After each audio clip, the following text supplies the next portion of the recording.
नमस्कार, आपका स्वागत है। मैं हूं श्रीपाल सक्तावत और आज सिविल लाइन्स में बात एक ऐसे शख्स से जिसकी पहचान कई अलग अलग अंदाज में होती है। कोई इन्हें ऑथर के तौर पर जानता है तो कोई ट्रैवलर के तौर पर। वो पैसे से पत्रकार रहे हैं और उनकी किताबें चर्चा का विषय रही है। इतना ही नहीं, उनके इवेंट मैनेजमेंट का तरीका भी अपने आप में नायाब होता है। जी हाँ, बात वरिष्ठ पत्रकार गोपाल शर्मा जी से। गोपाल जी, आपका बहुत बहुत स्वागत है। आपका बहुत बहुत आभार। आपका प्रोफाइल में देख रहा था जी, उसमें ये तमाम चीज़ें थी जी, ऑथर, ट्रैवलर, जर्नलिस्ट। जी। सबसे अच्छा क्या लगता है कि जब एक पहचान के तौर पर आपको लगता है? देखिए, मेरे को ये लगता है कि विचारों की बात करने वाले बहुत बड़े लोग होते हैं जी, उतनी क्षमता नहीं लगती है तो घटनाओं पर आकर के रुक जाते हैं। जी, तो हम जो कुछ देखें, जो कुछ महसूस करें, जहां भी जाएं, किसी भी विषय के अंदर शामिल हों, जी, तो उसको सच्चाई के आधार पर सामने रखें। जी, तो चाहे उसका जरिया पत्रकारिता हो, जी, चाहे लेखन हो, चाहे कोई कार्यक्रम हो, उन सब का अंतिम उद्देश्य एक ही रहता है। जी।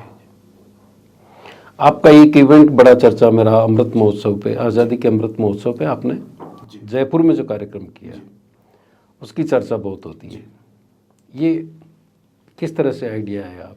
ये क्या है कि स्वतंत्रता संग्राम के जो सेनानी परिवार हैं, जी, इनके मेरे 10-12 वर्षों से संबंध हैं। जी, उनके घर आना जाना, अपने घर के कार्यक्रम में, समाचार पत्र में आना जाना, ये लगातार लगा रहता है। जी, तो हम लोग उनको नहीं देख पाए जिन्होंने देश के लिए शहादत दी, लेकिन लगता है कि जिनकी रगों में उनका खून है, उनसे अपना संपर्क बना रहे। जी, तो कार्यक्रम पहले भी हुए हैं। इस बार चूंकि संजोग से अपनी 75वीं वर्षगांठ अमृत महोत्सव, जी, नरेंद्र मोदी जी का आह्वान, जी, और ये लगना कि क्या ये सिर्फ सरकार का काम है, हमारी जनता की तरफ से ऐसा क्यों नहीं हो सकता कि हम ये सब कह सकें कि सबसे बड़ा कार्यक्रम हमने जयपुर में किया। जी, ये प्रतिस्पर्धा का विषय नहीं था, बल्कि था कि और लोग भी इससे प्रेरित हों। तो धीरे धीरे विचार आता गया कि परमवीर चक्र विजेता 3 जीवित हैं, जी, बाना सिंह जी, अपने यादव साहब और संजय कुमार जी, जी, और तीनों को बुला करके सम्मान किया जाए। जी। फिर सीडीएस बिपिन रावत जी के परिवार की उनकी बेटी कृतिका, इसी तरह से सर्जिकल स्ट्राइक के हीरो अपने अभिनंदन वर्धमान। तो इनको 5-5 लाख रुपए की समर्पण राशि और लगभग 60 परिवार, जिसमें अपने अखिल भारतीय स्तर के जो माने जाते हैं, चाहे लक्ष्मीबाई तात्या टोपे हो या भगत सिंह हो या उधम सिंह हो, मंगल पांडे हो, ये परिवार तो शुरू से जुड़े रहे हैं। इस बार ये था कि अपने राजस्थान के जो लोग हैं, चाहे उसमें अपना प्रसिद्ध बारहट परिवार हो, चाहे गोविंद गुरु का परिवार हो, चाहे अपने खरवा का परिवार हो, अर्जुन लाल जी सेठी का परिवार हो, ये सब भी रहने चाहिए। तो इस बार ये कोशिश रही, तो प्रभु की कृपा से बरसात का मौसम होते हुए भी सफल रही, और उसमें सारे लोग बैठे रहे बारिश के बावजूद। सभी आए, तेज बारिश के बावजूद भी 3000 विशिष्ट व्यक्ति ऐसे थे जिनके ऊपर कवर की व्यवस्था नहीं थी। उसमें से एक भी नहीं हिला, जबकि उसमें डीजी लेवल के लोग भी वहां मौजूद भीग रहे थे। इसमें लाला लाजपत राय के परिवार, लाला लाजपत राय के परिवार के, उनको पहचाना गया ही पहली बार, वो बताते ही नहीं थे और कोई परिवार का रहा नहीं उनके। तो संजोग हुआ कि अचानक ही परिचय हुआ कि वो तो लाला लाजपत राय के परिवार के हैं। तो फिर वो जुड़ गए। अब थोड़ा अतीत में चलते हैं जी। एक बच्चा जो 5वीं-6वीं में पढ़ता है, पाकिस्तान का और भारत का युद्ध होता है, उसको लिखता चला जाता है, वो अचानक पत्रकारिता की तरफ कैसे आता है? आपका लिखने पढ़ने का सिलसिला तो 5वीं-6वीं से ही शुरू हो गया था। हाँ, देखिए, उसमें जो विशेष कारण ये है, 67 के अंदर मैं 7 वर्ष का था जी। तो अंग्रेजी हटाओ आंदोलन राम मनोहर लोहिया जी ने चलाया था जी। तो मैं उस समय वाराणसी में 80 में मेरे पिताजी के पास रहता था जी। तो मैंने दरवाजे की सीखों से छात्रों को दौड़ते हुए और पुलिस को पीछे डंडों से पिटाई करते हुए देखा। और बाद में गोली भी चली जिसमें एक छात्र की मृत्यु हो गई। अपने मोहन प्रकाश जी वगैरह ये समय उसी आंदोलन छात्र नेता थे। तो कुछ मन बनना शुरू हुआ जी। फिर रोजाना अखबार पढ़ते थे और वाराणसी एक ऊर्जा की जगह है जी। वहां पर संजोग से मेरे को जो पढ़ने का मौका मिला वो एनी बेसेंट की सेंट्रल हिंदू स्कूल के अंदर मिला जी। तो वहां से बहुत बड़े बड़े महारथी निकले हुए थे। तो हमेशा अनुभूति होती थी कि हम भाग्यशाली हैं कि यहाँ जैसे मेरे एक दोस्त थे बचपन में तीसरी चौथी पांचवी में हम साथ पढ़ते थे तो उनके मामा जी संकट मोचन के महंत थे तो देखते थे कि तुलसीदास जी का इस कमरे के अंदर खड़ाऊ रखा हुआ है यहाँ पर कुछ पन्ने रखे हुए हैं। तो ऐसे स्मृतियां महारानी लक्ष्मीबाई के जहां पर जन्म हुआ वहां पर लोग सफाई करते थे मुर्गी खाना बना रखा था तो ऐसे तकलीफ होती थी कि क्यों होता है ये हम लोग क्या कर सकते हैं इसके अंदर। तो एक भाव बनते चले गए पढ़ते समय कि अपने को मतलब थोड़ा सा जागरूकता और साधन थे नहीं तो परिवार के अंदर जो सोचा वो ही करते गए कोई संभाल करने वाला नहीं था कोई वो गंगा के किनारे से अरावली की इन वादियों के बीच में जयपुर आने की किस तरह से योजना बनी? वो ये कि हमारा परिवार तो राजस्थान का ही है। राजस्थान में झुंझुनू जिले का परिवार है।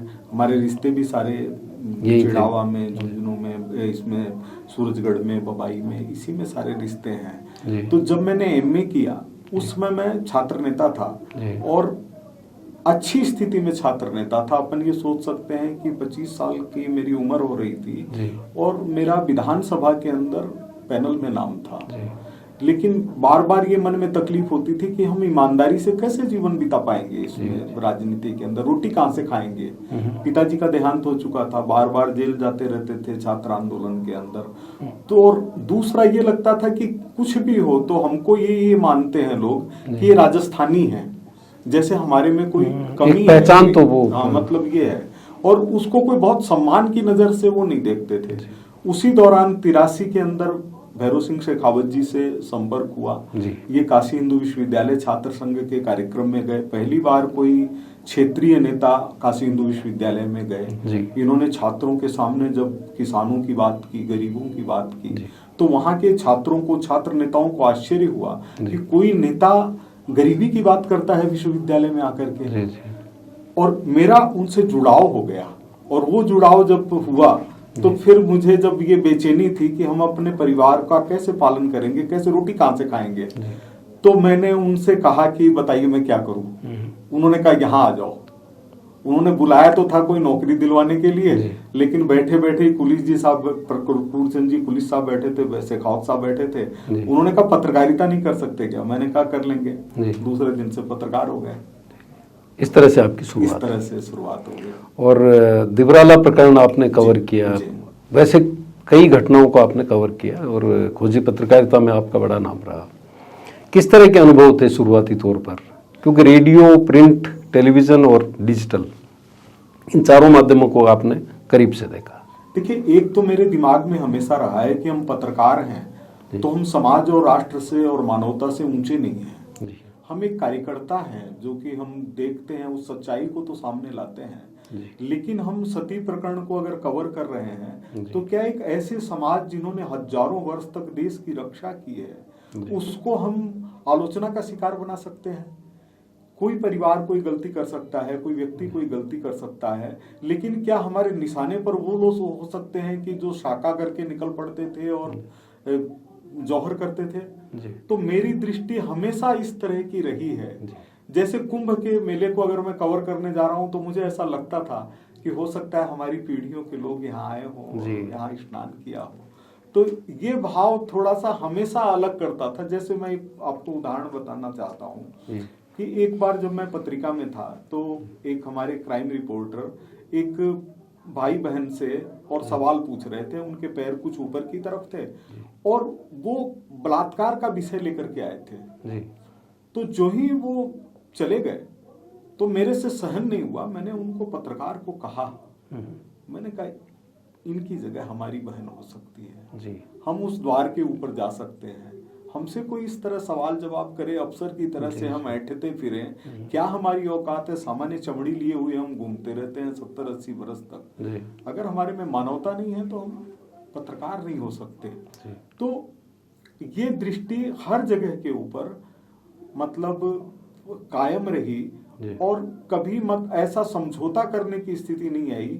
मैंने जिन्होंने भैरव सिंह शेखावत जी ने मेरी नौकरी लगाई, उनको भी मैंने नाराज होते हुए देखा, महीनों तक नहीं बात करते हुए देखा।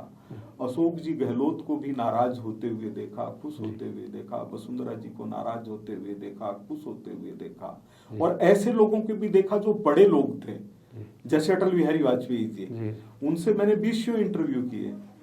वो हमेशा मतलब उन्होंने कभी वो सोचते ही नहीं थे कि मैं क्या कह रहा हूँ, क्या इसका अर्थ निकलेगा, कैसे होगा। ऐसे बड़े लोगों से भी मतलब मिलने का मौका मिला। अब्दुल गफ्फार खान जी से मिलने का मौका मिला। भगत सिंह जी के साथी जो आजीवन कारावास की जिनको सजा हुई अंडमान की, जयदेव कपूर जी का इंटरव्यू करने का मौका मिला। अपने देवराहा बाबा जी का इंटरव्यू करने का मौका मिला। सुभाष चंद्र बोस जब गुमनामी बाबा की स्थिति में थे, उससे भी पहले उनके दर्शन करने का मौका मिला। तो ऐसे बहुत मौके आए, लेकिन साथ में था कि हम एक गरीब परिवार के व्यक्ति हैं। हम क्या है हमारे पास में?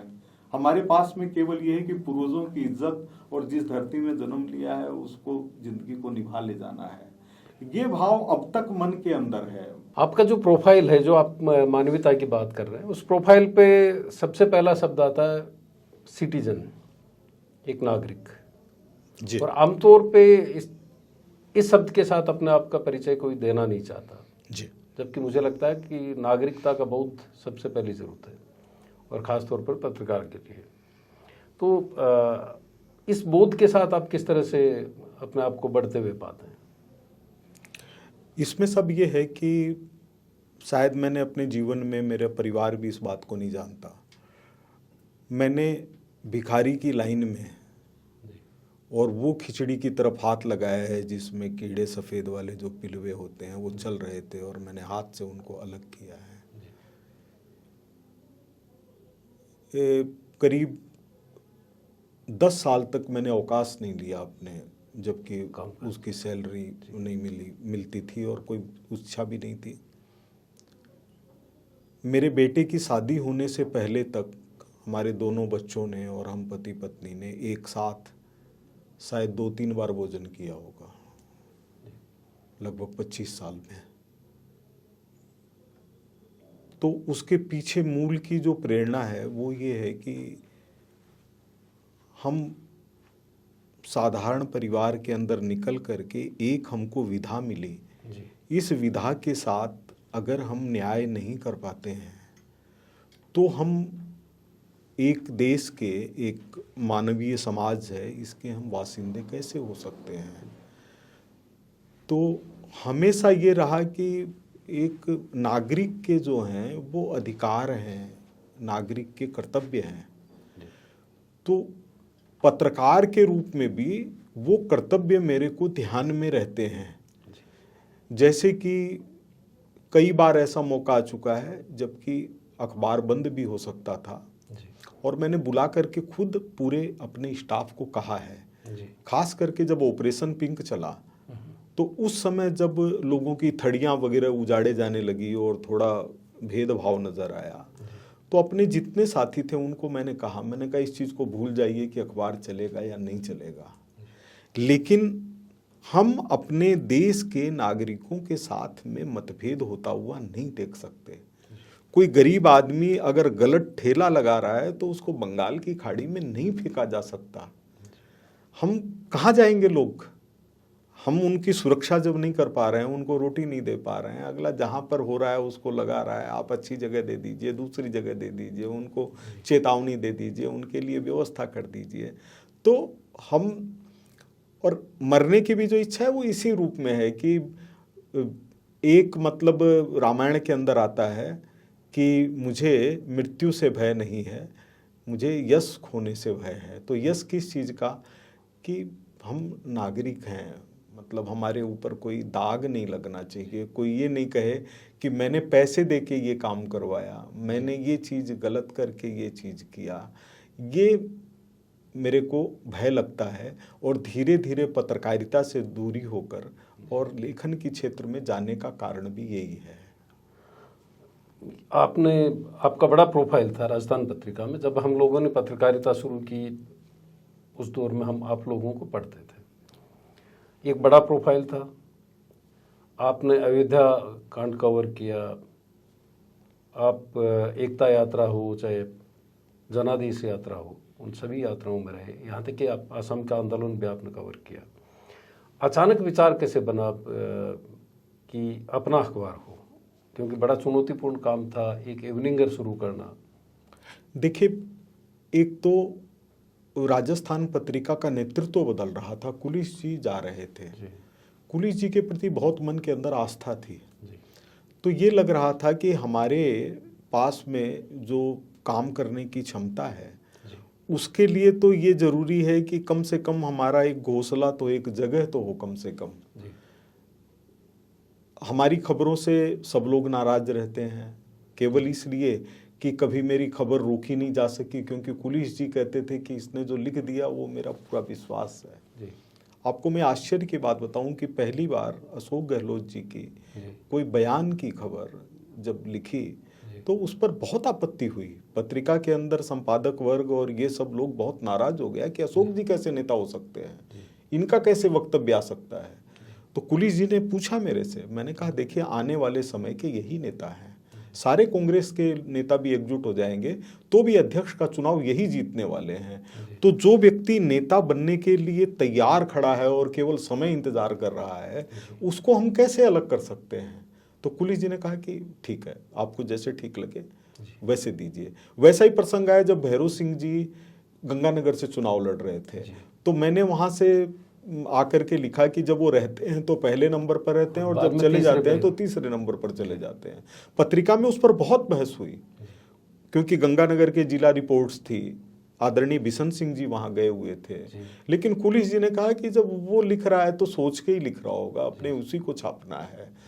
तो ये लगा कि हमारी एक सीमा है किसी संस्था के अंदर, हम जान भी देने के लिए तैयार हो जाएं तो भी क्या वो चीज लिखने के लिए लिखी हुई चीज छप सकेगी क्या, ये मन के अंदर एक भय पैदा हो रहा था। तो एक दो लोगों ने भरोसा दिया कि नई लीडरशिप को लेकर के एक आशंका, हाँ, एक आशंका थी। और दूसरा ये था कि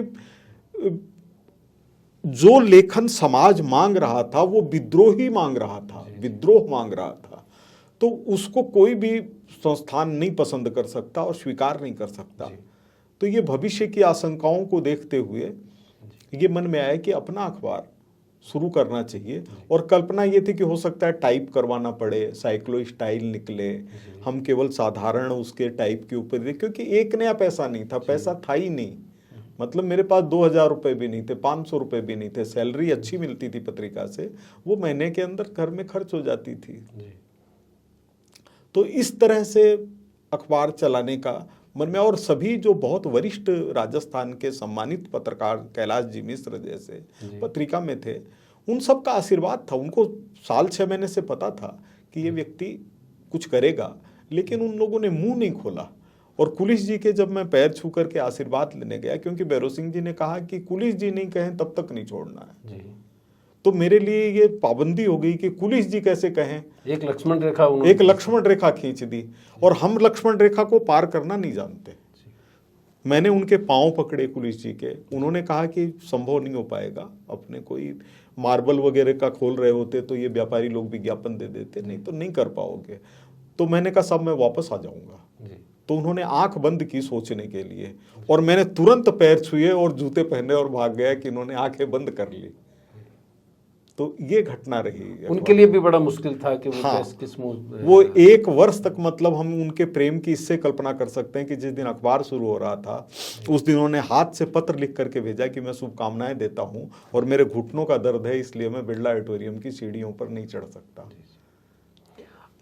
पत्रिका में आपने काफ़ी लंबा काम किया और उस वक्त की आपकी रिपोर्टिंग बड़ी चर्चा में होती थी। क्रिटिक्स अलग तरीके से उस बात को कहते थे। जी।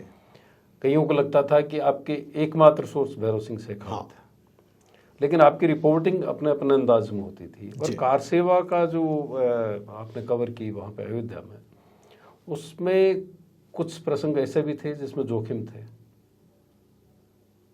देखिए, इसमें एक बात तो मैं ये स्पष्ट करना चाहता हूँ कि शेखावत साहब को मैंने पिता के समान माना। जी तो उस समय दो मर्यादाएं तय की जी कि एक तो चूंकि उस समय प्रचलन था कि ज़्यादातर दिल्ली के प्रमुख पत्रकार होते थे और शेखावत साहब पूरे राजस्थान का दौरा करते थे, वो एक बड़े सोर्स थे। जी तो मैंने ये मतलब आत्मा में तय किया कि कोई भी खबर इनसे नहीं लूँगा। जी वो मैंने आखिर तक पालन किया कि इनसे कोई खबर नहीं लूँगा। और दूसरा जो तय किया वो ये किया कि कोई व्यक्ति कितनी ही धमकी और लालच दे, जी अपने को इसमें प्रभावित नहीं होना है। तो इसके कारण आलोचनाएं इस स्वरूप की थी, जो मेरे को जानते थे कि बचपन में स्वयंसेवक रहा हुआ है, ये बीजेपी के विचारधारा माइंड का है, ये भैरों सिंह शेखावत जी के नजदीक का है। लेकिन मेरे मन के अंदर किसी भी तरह की कभी दुविधा नहीं थी। शिवचरण माथुर जी जब तिवारी कांग्रेस के अंदर चले गए तो उनको बहुत भरोसा था मेरे ऊपर। उन्होंने कहा कि आपने जीवन दिया हुआ है हम लोगों को, क्योंकि पत्रिका ही एक तरह से मीडिया का पर्याय थी उस समय। नवल किशोर जी, अशोक गहलोत जी, ये जितने हो सकते थे, मतलब ये सब लोगों को का बहुत प्रेम था। मतलब हम लोगों के सौदे थे एक तरह से कि कोई चीज छिपाएंगे नहीं और आपका विश्वास मैं तोड़ूंगा नहीं। तो इन्होंने कभी भी किसी ने कोई बात नहीं छिपाई। और प्रभु पत्रकार के लिए सबसे महत्वपूर्ण बात भी यही है, मतलब कोई भी बात किसी ने। और आपको मैं ऐसी ऐसी चुनौती की बात बताऊं कि भैरों सिंह जी शेखावत की सरकार गिराने के लिए कांग्रेस ने और कुछ विधायकों ने तय कर लिया। तो परशुराम मदेरणा जी राज्यपाल को ज्ञापन दे करके आए। तो और वो ज्ञापन देते समय सारी मीडिया वहां खड़ी थी राजभवन के बाहर। मदेरणा जी ने आते ही कहा कि नो, कोई प्रेस कॉन्फ्रेंस नहीं, कोई बातचीत नहीं, कल बात करेंगे, और गाड़ी में बैठ करके चले गए। मैंने अपने साथी फोटोग्राफर जर्नलिस्ट को कहा कि रात को मैं आऊंगा 10 बजे खबर लेकर के, तब अपन छापेंगे। मैंने सोचा कि कौन आदमी है जो टाइप करेगा और टाइप करके वो किसको देगा इनके देने से पहले। मैंने उन्हीं के दरवाजे खड़खड़ाए 9 बजे। बोला मेरी जिंदगी चली जाएगी, बहुत खतरनाक आदमी है मदेरणा साहब। मैंने कहा लेकिन ऐसा कोई विषय नहीं है ना जिसमें मदेरणा साहब के ऊपर कोई दिक्कत आती हो। तो खबर उसी समय आए लेकर के। लेकिन मदेरणा साहब का विश्वास इतना प्रगाढ़ हो गया कि उन्होंने अपने जीवन में सिर्फ एक इंटरव्यू दिया, और वो भी बुला करके कहा। जब सरकार बनी, अशोक गहलोत जी मुख्यमंत्री बने, तो उन्होंने कहा कि केवल मैं उसी को दूंगा। और उन्होंने कहा कि पथ पर पांव नहीं विश्वास चला करता है। तो यह जो विश्वास की रेखा है, सब ये जानते हुए कि शेखावत साहब को कितने ये मानते हैं। और अशोक गहलोत जी ने एक बार कहा, बोले आपके प्रति जो मन में इज्जत है वो इसलिए है कि आप जिनके प्रति आदर करते हैं उनके प्रति आदर करते हैं। तो कभी ये हुआ ही नहीं कि किसी के लिए किसी की खिलाफत करनी है, ये करनी है। और नेताओं का भी कितना बड़ा त्याग है, वो दिन भर लोगों का काम ही तो करते हैं। जो चोरी करते हैं, भ्रष्टाचारी करते हैं, उनके लिए जेल है, कानून है, वो अंदर जाएं। लेकिन लोग, सब लोग अपने हिसाब से कर ही रहे हैं। 3 नेता ऐसे हैं जिनको लेकर के कहा जाता है कि गोपाल जी उनके परिवार के सदस्य रहे। भैरों सिंह जी, पंडित मुरली मनोहर जोशी जी और कल्याण सिंह कालवी जी। कहते हैं कि उनका आपके प्रति बड़ा विश्वास था, बड़ी रिस्पेक्ट करते थे और आप उनके परिवार के मेंबर की तरह थे। किस तरह की यादें रही उनके साथ? देखिए, इसमें है कि जोशी जी की जो कन्याकुमारी से लालचौक की यात्रा थी, इसमें साथ थे जी। तो वो ये देखते थे कि शुरू से आखिर तक साथ रहने वाला अकेला मैं ही था। इतने साधन भी नहीं होते थे समाचार पत्रों के पास में। तो उनको लगता था हम लोग इतने बड़े बड़े नेता हैं, इसको कोई मतलब ही नहीं हम लोगों से, तो खाली खबर भेजने में लगा रहता है। और अपने पास चुनौती है कि सुबह 8 बजे यात्रा शुरू हो, रात को 12 बजे तक चले और उसको फाइल करना। तो 16 घंटे और गाड़ी में बैठ के जीप के अंदर या कार के अंदर लिखते रहना उसको, और जहां मौका लगे वहीं फैक्स लगा करके किसी तार से, टेलीफोन से, और उसको भेजना। तो उन्होंने 5, 7, 10 दिन गुजर गए तो शायद ओम जी माथुर को और इनको दोनों को कहा, अपने मोदी जी को, बोले कि ये कोई मतलब ही नहीं रखता है हमसे। तो मेरे को उन्होंने पेश किया मोदी जी ने उनके सामने, तो मैंने कहा देखिए साहब, मैं तो आपका ही काम कर रहा हूँ, जनता तक समाचार पहुंचाने का हमारा काम है, और आप लोगों के प्रति आदर कम हो ऐसा कोई विषय नहीं है। और उसी दौरान जो संपर्क आया वो मोदी जी से भी आया, वो पत्रिका भी आए मिलने के लिए, रिक्शे पर बैठ करके आए पत्रिका। महानगर टाइम्स का 50 गज का कार्यालय था, उसकी 4थी मंजिल तक गए। खुद उन्होंने कहा कि मेरे को कोको कोला चाहिए, कोको कोला गर्म थी, दरवाजे के बीच में लगा करके खींच करके खोल करके उनके हाथ में दिया। लाने वाले ने एक ही कोको कोला लाया कि उसके पैसे 3.5 रुपए या 4 रुपए लगते थे, बोले 2 लाऊंगा तो इनको भी पिलानी पड़ेगी, तो एक ही लेकर के चलना है। इन दोनों का था। और कल्याण सिंह जी के एक मतलब भावुकता भरी बात है कि कल्याण सिंह जी जब यहाँ इंटरव्यू उनका मैं 92 में भी कर चुका था मुख्यमंत्री के रूप में, और भी 1-2 बार की मुलाकातें थी, लेकिन जब वो यहाँ राज्यपाल बन के आए तो मैंने कल्याण सिंह जी के ऊपर एक आइटम लिखा, क्योंकि कल्याण सिंह जी को देखा था मैंने बहुत बारीकी से। तो उनका फोन आया और उन्होंने कहा कि इतना तो मैं भी अपने बारे में नहीं जानता। और फिर 1-2 बार उन्होंने प्रयास किया कि अपने जीवन के बारे में बताएं, लेकिन वो रोने लग जाते थे। वो याद करते थे कि मेरी बीमार माँ गोबर थाप रही है और मेरी पढ़ाई की व्यवस्था कर रही है।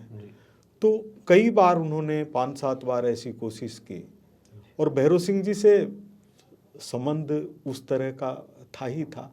मैं और भी आपको एक चीज़ बताऊं कि मोदी जी के परिवार में इनके लाल चौक जाने की बहुत तकलीफ थी। उनको ये लगता था कि वो परिवार से जुड़े हुए नहीं थे, लेकिन लगता था पता नहीं जिंदा बचेंगे कि नहीं बचेंगे। और वो जो परिस्थितियां थी पंजाब में उग्रवाद था, हम लोगों के सामने एकता यात्री मरे हैं, हमारे सामने लाशें गिरी हुई थी, लोग बीमार थे। तो जब मैं गया उनके घर, पंकज मोदी जी के, इनके छोटे भाई के, और उनके माताजी को पता चला कि ये लाल चौक के ऊपर झंडा फहराने के अंदर साथ में पत्रकार के रूप में शामिल था, तो वो रामविलास जी शर्मा भी हमारे साथ थे जो हरियाणा के मंत्री थे, लेकिन उन्हें तुरंत मेरे को लेके अपने गोद के पास में बैठाया और लाड किया और ये किया कि मतलब हमारा आदमी है। तो ऐसे कई लोगों के बहुत मतलब प्रेम मिले हैं। आप मतलब आश्चर्य करेंगे, बहादुर शाह जफर के नवासी के बेटे जो कि उनके वारिस थे, अभी 2 साल पहले उनके देहांत हुआ है, शुएब खान जी का। वो बहुत मुश्किल हालात के अंदर अपने से जुड़े रहे, बेटे की शादी में वाराणसी गए। अभी 15 अगस्त को लोकमान्य तिलक जी के प्रपौत्र की पत्नी मुक्ता तिलक, जो बीजेपी की एमएलए हैं, वहाँ की थी, पुणे की, और वहाँ की मेयर थी पिछली बार, उनको कैंसर हो गया। उनके पति एक दिन के लिए उनको छोड़ करके आए और ये कह के कि कैंसर तो है लेकिन मैं 1 दिन का समय तो निकालूंगा ही निकालूंगा। मुक्ता जी नहीं रही, 15 दिन पहले चली गई। तो ये जो प्रेम की बात है उसके पीछे कारण ये, जैसे कुलिस जी हैं, आप ये देखिए कि मैं नहीं सोचता कि किसी पत्रकार को कभी इस तरह के अवसर प्राप्त हुए होंगे। आप कल्पना करिए कि 1992 के अंदर कितनी कम पैसे की मतलब पैसे की कितनी ज़्यादा कीमत थी। अयोध्या से मैं आया तो उन्होंने कहा कि जो स्कूटर आपको सबसे महंगा और सबसे अच्छा लगे उसको लेकर के ही ऑफिस आइएगा, उसके बिना मत आइएगा। कश्मीर की 1.5 महीने की यात्रा थी, आकर के मैंने कहा पत्रिका में कि मेरा 1 पैसा खर्च नहीं हुआ है, गाड़ी पार्टी वाले देते थे और खाना वहीं खा लेते थे सबके साथ में। तो उन्होंने कहा नहीं, 250 रुपये उस समय उसके देते थे भत्ते के, उन्होंने 1.5 महीने के 350 रुपये के हिसाब से दिए। ऐसे ही पत्रिका के अंदर प्लेन से कभी कोई गया हुआ नहीं था तब तक, लेकिन कहीं जाना था तो उन्होंने कहा नहीं जाना है। गाड़ी का प्रयोग पहले मतलब ऐसी स्थिति मानते थे कि पत्रकार हैं, इसका मतलब हम उनको नौकरी दे करके कोई एहसान कर रहे हैं, इस तरह का कर रहे हैं। लोग साइकिलों पर आते थे, तकलीफ पाते थे। लेकिन जब पुलिस जी साहब ने काम देखा तो उन्होंने, राम बाबू थे ड्राइवर पत्रिका के चोमू के, उनको कहा कि ये कभी गाड़ी लेकर के जाते हैं तो जाना चाहिए, इससे अपना काम बढ़ेगा। तो ऐसे जो अवसर मिलते गए, कार सेवा के ऊपर जो मैंने किताब लिखी उससे मकान बन गया। 2 बड़ी चर्चित किताब थी, कार सेवा से कार सेवा तक। 2 महीने में 20,000 किताब बिकी और उसकी 3 लाख रुपए की आय हुई 60 रुपए के हिसाब से। कुलिस जी ने कहा कि ये 5,000 की जो कीमत है ये खुद अपने काम में लो। और भैरव सिंह जी ने कहा कि ये तो बहुत बड़ी रकम होती है, जाके लौटा दो। तो मैंने थैले में डाल करके, प्लास्टिक के थैले में नोट रोज आते थे वहां पर पत्रिका में शाम को किताबों की बिक्री के। मैंने कुलिस जी साहब को कहा, मैंने कहा साहब ये सारी रकम है और शेखावत साहब ने कहा, बोले जाके लौटा दो। उन्होंने कहा आप कहाँ खड़े हैं, किस चीज का लौटा दो? वो मुखिया जी बोलते थे। बोले मुखिया जी को क्या मतलब है इससे? बोले जो मैंने कहा है वही करना है। और आधे से जमीन ली, आधे से मकान बन गया। कल्याण सिंह कालवी का जिक्र अपन कर रहे थे, आपने कल्याण सिंह जी उत्तर प्रदेश के बारे में बताया।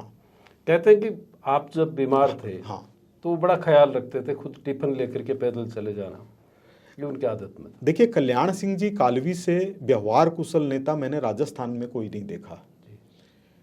वो हॉस्पिटल रोड के ऊपर रहते थे और जब मैं बीमार हुआ 89 के अंदर और मरणासन्न था बिल्कुल, तो सुबह मेरी आंख खुली। भैरव सिंह जी अगर रात को नहीं पहुंचते और 6-7 घंटे तक नहीं बैठे रहते तो जीवन बचना मुश्किल था। प्रदीप जी शेखावत जो वरिष्ठ पत्रकार हैं वो मेरे साथ थे, मेरी धर्मपत्नी मेरे साथ थी और संजोग था कि वहाँ से फ़ोन किया गया और शेखावत साहब ने खुद रात को 12:30 बजे उठाया। तो सुबह थोड़ी देर के लिए मेरी आंख खुली, मैं बेहोश रहा 3-4 दिनों तक। तो सामने कल्याण सिंह जी और नाथूराम जी खड़े थे। तो कल्याण सिंह जी ने कहा, बोले भैरव सिंह जी का घर दूर है और मेरा पास में है, कोई भी चीज की जरूरत होगी तो कहीं दूसरी जगह जाने की जरूरत नहीं है। दूसरा जो उनका बड़प्पन था वो ये था कि मैं साधारण नौजवानी की उम्र के अंदर एक सीखते हुए पत्रकार, कभी ऐसा नहीं हुआ जबकि वो नंगे पांव गेट के बाहर तक नहीं आए, दरवाजे तक छोड़ने आते थे। दरवाजे तक छोड़ने, इतना बड़प्पन, ऐसा व्यक्ति और इतने ईमानदारी और सच्चाई के प्रतीक। वो जब एमपी बन गए, उनको मंत्री बनने का अवसर था और थोड़े दिनों में बन गए। हम लोग 1 घंटे तक कनॉट पैलेस के अंदर घूमते रहे उनके चमड़े की बेग के लिए। वो कहते थे हम 500 रुपए से कम नहीं लेंगे और ये कहते थे 200 रुपए से ज्यादा नहीं दूंगा। बेग नहीं ली उन्होंने, लेकिन उन्होंने जो व्यवहार कुशलता और एक बड़प्पन की उनकी स्थिति थी, वो उसकी कोई कल्पना नहीं कर सकते। मतलब व्यक्ति ऐसा होना मुश्किल है। तो आपने उस जुगलबंदी को भी करीब से देखा? जी जी। कल्याण सिंह कालवी और नाथूराम मिर्जा की जुगलबंदी, जिसने राजस्थान की राजनीति को बदल दिया। बिल्कुल। उनसे किस तरह के संपर्क रहे आपके, नाथूराम जी से? देखिए, नाथूराम जी से कुछ इंटरव्यू किए। नाथूराम जी मीडिया से दूरी रखते थे, लेकिन इसके बाद भी उनकी एक घटना मैं बताता हूं कि एक बार मौके के ऊपर विश्वनाथ प्रताप सिंह जी थे, अरुण नेहरू थे, कल्याण सिंह जी थे, नाथूराम जी थे, भैरव सिंह जी थे और ईमानदारी की बात चल रही थी। तो सब अपनी अपनी बात, और संजय सिंह जी थे। तो नाथूराम जी ने कहा कि सब चीज, बोले हैंग ठीक है, बोले ईमानदारी से राज नहीं चलेगा, बोले पैसा तो चुनाव के अंदर जरूरत ही पड़ेगी पड़ेगी। तो विश्वनाथ प्रताप सिंह जी से भी कोई जवाब नहीं सूझा। लेकिन कल्याण सिंह जी का स्वरूप बिल्कुल अलग है। मतलब सती आंदोलन के समय दोनों विपरीत ध्रुव पर खड़े थे। इसके बाद भी कल्याण सिंह जी के मन में जो आदर था, जैसे उनके नेता चंद्रशेखर जी हो गए थे बाद में, तो चंद्रशेखर जी के प्रति जो उनका सम्मान था वो अलग ही था। मतलब वो नेता नहीं थे, वो लोगों के दिलों पर राज करने वाले थे। जैसे भैरव सिंह जी थे, भैरव सिंह जी एक बड़े नेता थे। मतलब कोई भी चीज, कितनी भी नाराजगी, कितनी भी व्यस्तता, उनको ये कह दिया जाए कि श्रीपाल जी को फलानी तकलीफ है, तो सोचते थे तो मेरे घर की तकलीफ अभी जैसे खत्म नहीं हो तब तक उनको काम नहीं पड़े। इतना कंसर्न, इतना। अभी बीच में मैंने सवाल किया था, लेकिन हम विषय अंतर हो गए। जी। आपने कई चुनौतियां फेस की, खासतौर पर जब अयोध्या में थे। उस वक्त मैंने पढ़ा था कि एक गोली आपके बिल्कुल पास से होकर के निकली। इसी तरह से आप एक बिल्डिंग को क्रॉस करके दूसरी बिल्डिंग की तरफ जा रहे थे, वो जोखिम था। तो किस तरह के जोखिम के साथ आपने उस वक्त पत्रकारिता की, क्योंकि उस वक्त साधन नहीं थे, संसाधन नहीं थे? इसमें ये आप देख लीजिए कि फैक्स मशीन अंतर्राष्ट्रीय पत्रकारों के पास भी नहीं थी, मार्क टली जी वगैरह इन लोगों के पास नहीं, ये सिर्फ मैं ही लेके चलता था, तो खबरें भेजने में आसानी रहती थी। अयोध्या में एक स्थिति ऐसी आई कि जब कार सेवक बढ़ रहे थे और घुड़सवार पुलिस और ये सब लोग तैनात थे और गोलीकांड हो चुका था, मतलब जिस गली से मैं निकला वो खून से लथपथ थी और खून बह रहा था और पैर को खून के ऊपर से ले जा करके जाना पड़ रहा था। तो ऐसी जगह देखी, पत्रकार सब थाने में थे कि ताकि सुरक्षित रह करके कर सकें। मैंने एक बिल्डिंग देखी जहां से खड़े होकर के रिपोर्टिंग की जा सकती है। पुलिस को लगा कि नीचे सड़क पर जो कार सेवक जा रहे हैं इनको तभी रोका जा सकता है जब बिल्डिंग के पीछे से चढ़ करके और अपना गने उनके ऊपर ताने। तो वो ठीक मेरे पीछे 3-4 आकर के और उन्होंने बंदूकों से निशाना लगाने लग गए। तो जब निशाना लगाने लग गए तो मेरे पास से भी गुजरी, तो मेरे को और कुछ समझ में नहीं आया। मैंने तुरंत अपना आई कार्ड निकाला और दोनों हाथ ऊपर करके खड़ा हुआ कि मैं मतलब कोई गलत व्यक्ति नहीं हूं, मेरे हाथ के अंदर कार्ड है। ये स्थिति 5-7 मिनट तक रही, 7-8 मिनट तक रही। तब तक नीचे फिर घुड़सवार पुलिस वालों ने अश्रु गैस के गोले वोले छोड़ करके, उमा भारती जी वगैरह शामिल थी, इन लोगों को वहां से भगा दिया। ऐसी नौबत और भी कई जगह आई, जैसे कि 26 जनवरी 1992 की रात को डीआईजी के यही टेलीफोन था जहां से जयपुर खबर भेजी जा सकती थी। तो मैंने डीआईजी को जाकर के, सीमा सुरक्षा बल के उसमें ठहरे हुए थे, तो उनसे बहुत रिक्वेस्ट की कि मेरे को खबर भेजने दीजिए। उन्होंने कहा कि हम नहीं भेजने देंगे। नीचे वालों से रिक्वेस्ट की तो उन्होंने कहा कि हमारे यहाँ तो जो ऑर्डर हो गया मिलिट्री का वो हो गया, वो कोई मतलब आपकी रिक्वेस्ट करने का कोई अर्थ नहीं है। तो करीब 12 बजे मैं वहाँ से, जहाँ पर सारे नेता ठहरे हुए थे, पत्रकार के रूप में हम 2 ही लोग थे, भानु प्रताप जी शुक्ल और मैं, तो उस हॉल में आए जहाँ अपना मतलब बीजेपी का सारा नेतृत्व 70 लोग, वसुंधरा जी भी शामिल थे, सब लोग वहीं थे, कलराज जी अपने जो राज्यपाल हैं वो थे, वहाँ आया। तो वो जो 5 मिनट का सफर था वो ऐसा था कि पूरे श्रीनगर के अंदर गोलीबारी ये सब हो रही है, लाइटें चारों तरफ मिलिट्री की वो दौड़ रही हैं और उसमें उनको पहचानने की जरूरत नहीं कि कोई आदमी कौन है। 12 बजे किसी को आना नहीं चाहिए वहां पर, लेकिन भगवान का नाम लेके दोनों हाथ करके मैंने सोचा अपने को सड़क के बीचों बीच चलना है और कुछ नहीं होगा, ईश्वर करेगा। तो ऐसी और भी घटनाएं हुई हैं, जैसे तिमनगढ़ के अंदर किले के ऊपर जा रहे थे तो राजेंद्र सिंह जी शेखावत वहां पर एसएचओ थे, तो उन्होंने कहा वहां डाकू भी हैं और थोड़ा सा बहुत ये है, लोग कह रहे हैं बाघिन भी ब्याई हुई है, तो बोले 4 पुलिस वाले साथ भेज देता हूँ। तो उन्होंने 4 पुलिस वाले साथ भेज दिए। लेकिन एक स्थिति ऐसी आई कि पहाड़ का कोई रास्ता तो था नहीं, तो एक पांव तो मतलब आगे बढ़ चुका था और दूसरा उठ चुका था, तो शरीर पीछे गिरा, तो वो संजोग से वो पुलिस वालों पर गिरा। तो ऐसी नौबतें आज दर्शकों को बताते कि तिमनगढ़ में उस वक्त चर्चा में इसलिए था कि वहां से हेलीकॉप्टर से पुरातत्व महत्व की मूर्तियां और सामान वहां से तस्करी हो रहे थे और उस वक्त आरोप कांग्रेस के एक नेता पर था। और भी ऐसी चीजें थी, जैसे कि ये सूपा कन्या कांड के अंदर 15 दिन तक वेश बदल करके एक इंजीनियर के रूप में कि नहर की पैमाइश के लिए घूम रहे हैं। 2 लोग उसमें संजोग से साथी बन गए, एक मोटरसाइकिल लिए और एक रास्ता बताने वाले, रामपाल सिंह जी जाट जो किसान नेता हैं और ब्रह्म सिंह गुजर जो आरपीएससी के मेंबर रहे हैं। तो इनसे वैसे ही परिचय हुआ, उनको लगा कि ये स्टोरी जो है वो ब्रजेंद्र सूपा के, हाँ, ब्रजेंद्र सिंह सूपा वाले उस वक्त ये चर्चित मामला ये था कि ब्रजेंद्र सूपा के परिवार में लंबे अरसे से कोई बेटी ने जन्म नहीं लिया था। पीढ़ी दर पीढ़ी आरोप था कि वो अपनी बेटियों का कत्ल कर रहे थे। और श्री मिलाप चंद जी डंडिया जो हमारे राजस्थान के बहुत वरिष्ठ पत्रकार हैं, वरिष्ठतम पत्रकार हैं, उन्होंने रविवार के अंदर खबर दे चुके थे कि 33 बेटियां मारी जा चुकी है इसके अंदर, लेकिन ये था कि इसके सबूत कैसे प्राप्त करें। तो सबूत के लिए फिर ये तय किया कि इनके जितने रिश्तेदार हैं, जिस हॉस्पिटल के अंदर इनकी पत्नी के बच्चे जन्मे हैं, या जो दाइयाँ गई हुई है, जो इनके बंधुआ मजदूर हैं जिन्होंने गाड़ने का काम किया है, उन सब लोगों से कई दिनों तक वो अभियान चला और उसमें स्थिति आखिर में आई कि जब टेप का सारा सामान, फोटोग्राफ्स और ये सब हो गए। तो जिस सर्किट हाउस में वहाँ पर डाक बंगले में ठहरा हुआ था, उसमें दरवाजे के खाट लगा करके, उसके टेबल लगा करके कि अगर अटैक भी कर दें, मारना भी चाहें, तो भी कम से कम हम सबूत लेकर के जयपुर पहुँच सकें।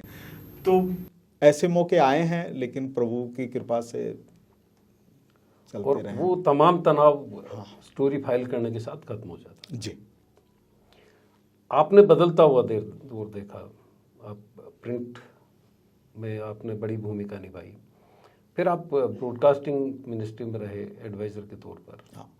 टेलीविज़न को आपने एक तरह से एडवाइस किया। कम भूमिका थी, कम समय के लिए थी, लेकिन किस तरह का आपका अनुभव रहा उसका? उसमें ये हुआ कि जब मुझे कहा गया तो एक बार तो मैंने मना करके टाल दिया। घर वाले भी कहते थे कि क्या करेंगे वहाँ जा करके। फिर दोबारा कहा गया तो मैंने एक नई सी मतलब अपने दिल की बात रखी कि मेरे को सब लोग जानते हैं यहाँ पर केंद्र सरकार में, तो उन लोगों से आप पूछ लीजिए, फिर कह देंगे कि आप तो हमारे काम के नहीं हैं, तो फिर मन को ठीक नहीं लगेगा।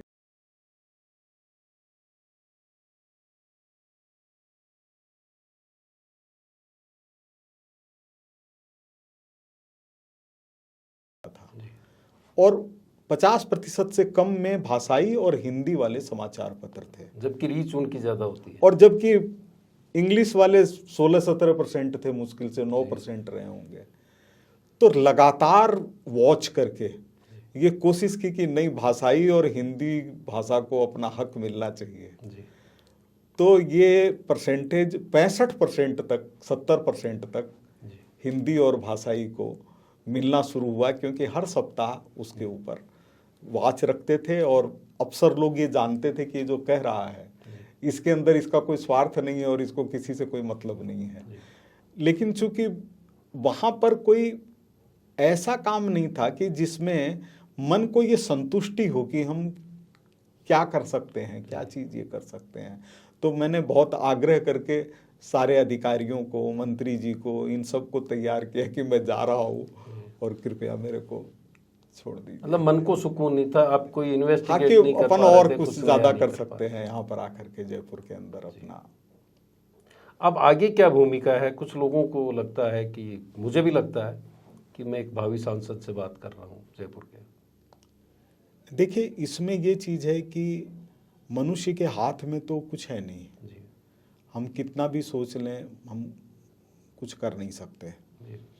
लेकिन अपने मन की जो इच्छा है वो ये है कि हमारी ज़िंदगी के कम वर्ष बचे हैं, तो उसका सर्वोत्तम उपयोग क्या हो। हम विज्ञापन लाना नहीं जानते, हम सरकार से कोई चीज़ प्राप्त करना नहीं जानते, हम किसी के पास जाकर के हाथ फैलाना नहीं जानते। तो ऐसी स्थिति में जीवन जब तक शरीर सक्रिय है तब तक क्या करें? तो एक तो इसका माध्यम है समाज, दूसरा है राजनीति। इसमें जो चीज़ हमेशा मुझे लगती रही है, एक बार एक दो बड़ी बैठकों में भी जिसमें मुख्यमंत्री जी वगैरह शामिल रही हैं, मैंने उस समय भी ये बात रखी थी कि अगर थाने में जाता हुआ व्यक्ति भयभीत हो और वो सिफारिश खोजे जब जिसके साथ में अपराध हुआ है, और सचिवालय में जाने के लिए हमको ये देखना हो कि हमको घुसने नहीं देंगे कि बात करेंगे कि नहीं करेंगे, ये क्या जनता का राज हुआ। थाने में जाने पर तो थाने वाले को ये लगना चाहिए कि एक हमारा सहयोगी आया है, सबसे पहले पानी पियो, चाय पीजिए, आप बैठिए, आपको मतलब जो तकलीफ हुई है उसमें हम लोग साथ हैं, अपने को अकेला मत समझिए। कुछ बदलाव तो आया है।